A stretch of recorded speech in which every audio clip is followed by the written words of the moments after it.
The 7-step goal setting process. Number 1, decide exactly what you want. Be specific. This is really important. Decide exactly what you want and be specific. It has to be so clear a child could understand it. Second of all, write it down and make it measurable.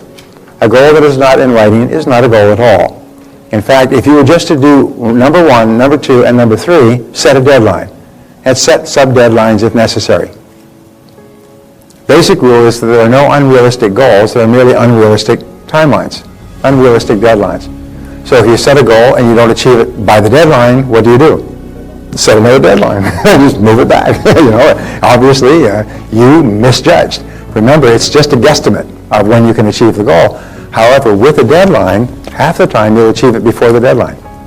Always when I write down a goal, which I do every day, I say I achieved this goal by this date. So in other words, it's achieved anywhere between now and then.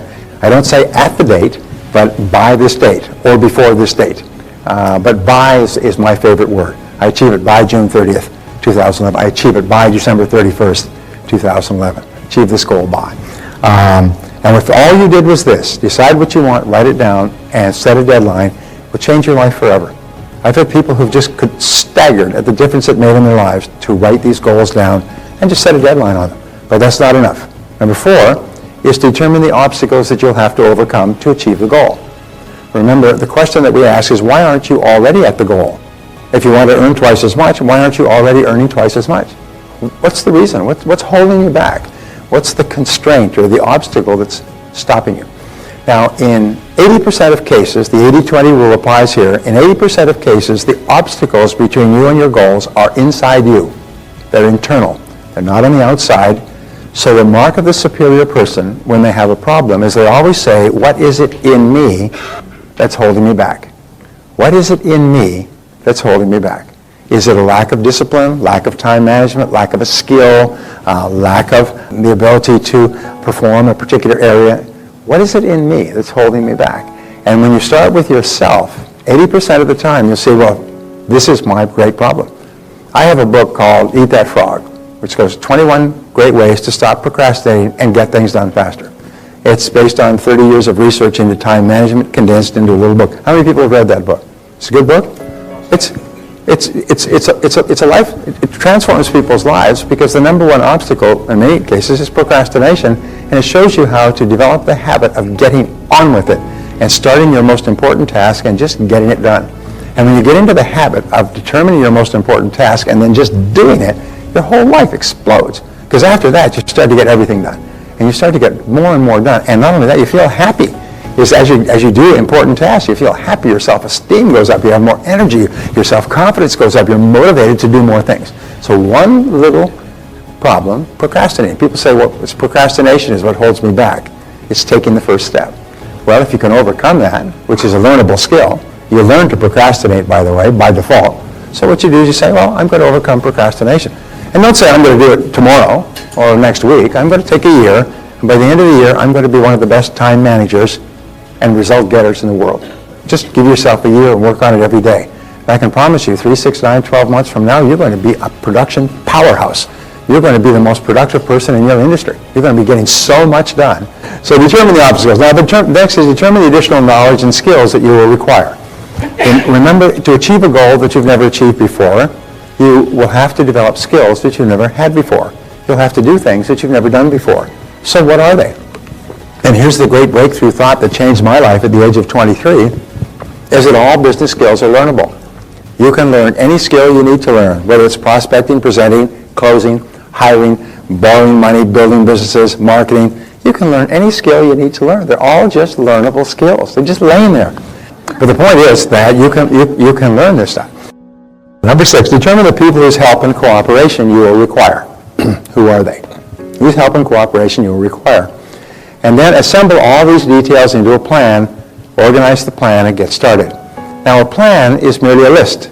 It's a list of everything that you can think of that you could possibly do to achieve the goal. And then you organize the list by priority, what should you do first, and sequence, what should you do second.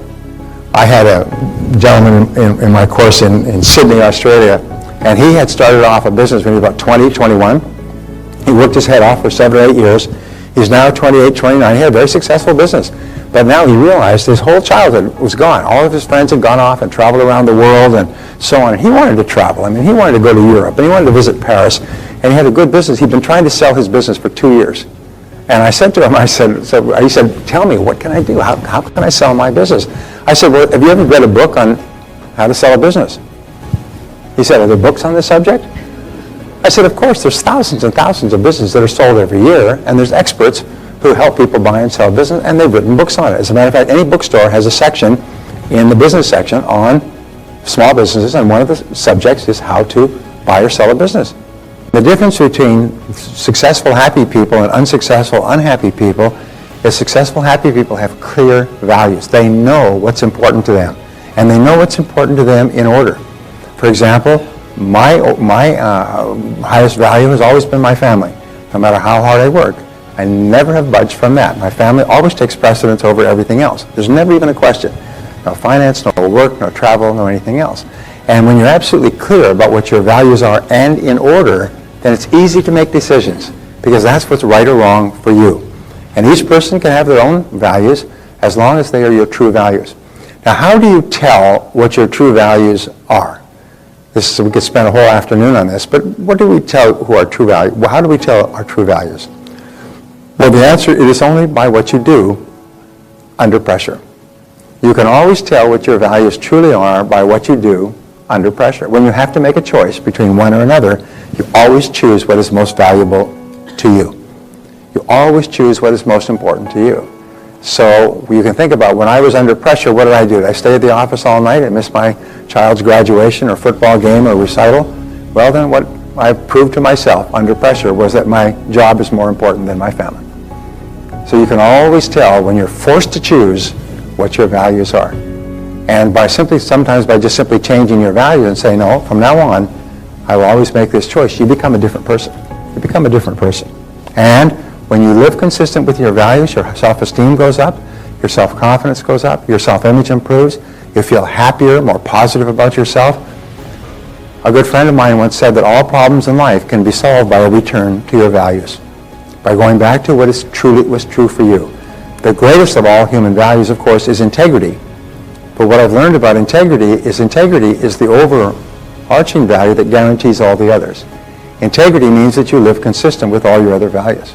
Is you always tell the truth, you always live in truth, you always speak the truth, and whenever you deviate from your own personal integrity, you'll always feel uncomfortable, frustrated, angry, and so on. So when you go back to the main value in living in truth, for you start to feel happy again, and everything starts to flow. So here's the third question, is what would you do, how would you spend your time if you learned today that you only had 6 months left to live? Imagine a doctor came to you with a final assessment and said you were going to enjoy fabulous health for 180 days, and on the 181st day, because of a terminal illness, you'll drop stone dead. What would you do in your last 5 or 6 months? What would you spend your time on if you only had 6 months left to live? Now this is another values question. This question asks you what is really important to you in life. And you know the old joke is nobody in answering that question would write down, I'd like to spend more time at the office. When you answer this question, there's not a single material goal that appears. No money, no cars, no homes, nothing. When you write the answer to this question, they all have to do with your relationships and with your spiritual development. They have to do with the people that you care about and care about the most. And so it's really important that you be clear that if you only had 6 months to live, what would you do? And I ask these questions of myself all the time, and then I just make sure that I'm living my life in harmony with what my answers are. I'm not going to take a chance of a plane flying into a mountain and saying, darn, I wish I'd known this was going to happen so I could have spent my time differently. So it's really important. And then integrity requires that you live consistent with what you would do if you only had 6 months left to live. And this brings us to question number 4, is imagine you won $20 million tax-free, and at the same time you found that you only had 10 years left to live. This is a great question that comes from Stanford University, by the way, is what would you change or do differently for your last 10 years? Let's say you had to work at something. You couldn't just go and sit and loll around. You had to be busy at something. How would you spend your last 10 years? If you had $20 million. Go ahead, write the first 3 things you can think of. Now here's the point. is this question simply asks is what would you do if you had no fear of failure at all? If you had all the money you needed, so you had no fear of failure at all, you could do anything you want. Many people will write down, I'd quit my job so fast they wouldn't even see me leaving. I mean, and what that means is that you're in the wrong job. If you would quit your current job if you had enough money, which many people would do, it means that you're actually wasting your life, as you're actually stuck in there, and you're probably stuck in there because you don't have enough financial reserves.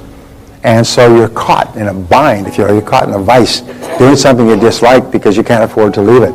So when you ask this question, it'll tell you what you really should be doing with your life. You'd start a business, you'd run for public office, you would travel, you'd do things for your family. What would you do if you had $20 million? And that will tell you what you would do if you had no fear of failure at all. It's a great question to ask.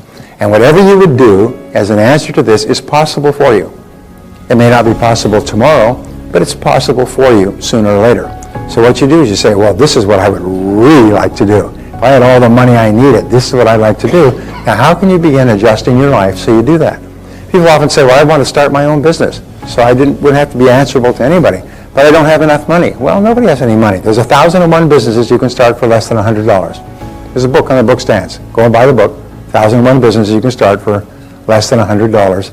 You can start a business out of your home with a computer. You can start it with going to scrap meets. You can start it with services. You can start it with what you cannot imagine. So don't say I don't have any money. If you don't have $100, well, okay. So number 5, what have you always wanted to do but been afraid to attempt? What have you always wanted to do but been afraid to attempt?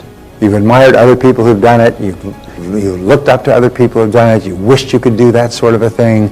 Bungee jumping, deep sea diving, starting a business, running for office, writing a book, getting it published, becoming a public speaker, becoming a singer. What have you always wanted to do but been afraid to try it?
you.